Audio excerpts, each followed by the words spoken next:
अस्सलाम वालेकुम दोस्तों, या अली मदद। दोस्तों मां यहाँ मोहब्बत जे माग जो एक्टर अदाकार लोलो। दोस्तों असल में मुझो आवाज़ इहो ही आहे। काफ़ी दोस्त समझन था त आवाज़ शायद ड्रामे में चेंज आहे या मटो आहे, पर अहिड़ी ॻाल्हि कोन आहे। असली आवाज़ मुझो इहो ही आहे। बाक़ी डायलॉग जे सूरत में जॾहिं मां तेज़ फास्ट ॻाल्हाईंदो आहियां त लाज़मी आहे थोरो अंदाज़ भी त रखिणो पए थो। लाज़मी हाणे चवंदुसि त 6:30 त आवाज़ त मटिजंदो ई। अला कंदो आबाद हूंदो, ख़ुशि हूंदो। दोस्तों अनक़रीब हाणे वरी हिकु नओं धमाको थियण वारो आहे, जंहिंमें इंशाअल्लाह ताला तव्हां हिकिड़े नए रूप में ई मूंखे ॾिसंदो।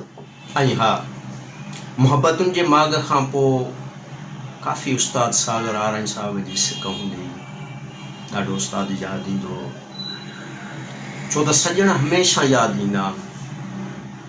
उस्ताद जेका मोहब्बतुनि जे माग में मुंहिंजी मदद कई, सा मां बयानु हिते नथो करे सघां। बाक़ी थोरा मञा थो, उस्ताद हिकिड़ो सॼण थी वॾी हेल्प कई। शायदि जेको लोलो थी तव्हांजे तरफ़ां आयो, शायदि जेको लोलो हेॾो करैक्टर में हिट आयो, मूंखां वधीक मूं ते महिनत मुंहिंजे उस्ताद सागर आरन साहब जी आहे। मां शुक्रगुज़ार आहियां। मां किथे बि हूंदुसि, बेली मां कोन आहियां, मञंदुसि ज़रूरु, छो त थी बि सघे थो मतां उस्ताद ई मूंखे किथे खणी चए, हेड़े लोला 6:30 जी। इंशाअल्लाह ताला अनक़रीब उस्ताद सागर आरन सां गॾु हाणे वरी हिकु नओं धमाको असां करण वारा आहियूं, जंहिंमें काफ़ी दोस्त असांजा असां सां गॾु एक्टिंग में हूंदा, कम में हूंदा, पर उस्ताद सागर खां सवाइ ख़तमु। साईं ड्रामे नालो ॿुधाइजो न, जेको ड्रामे में नालो ईंदो। सड़ साड़ोला साईं हाणे सड़ोला इंशाअल्लाह तमामु जल्द जेको आहे दुनिया ॾिसंदी, इंशाअल्लाह ताला ॾिसंदी। उन में मुंहिंजो तकियो कलाम इहो हूंदो, सड़ साड़ोला पाण पाहे ॾिनी अथई।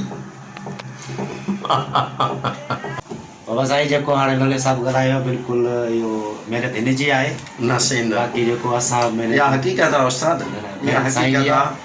बाक़ी तव्हांजी महिनत असां महिनत तव्हां न न जेको आहे इहो घणो कुझु ॾिसणु करणु तव्हांजा एहसान ई असां कोशिशि कईसीं तव्हांखे।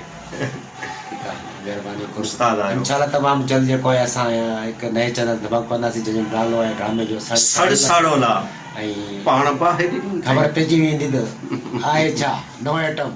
इंशाअल्लाह।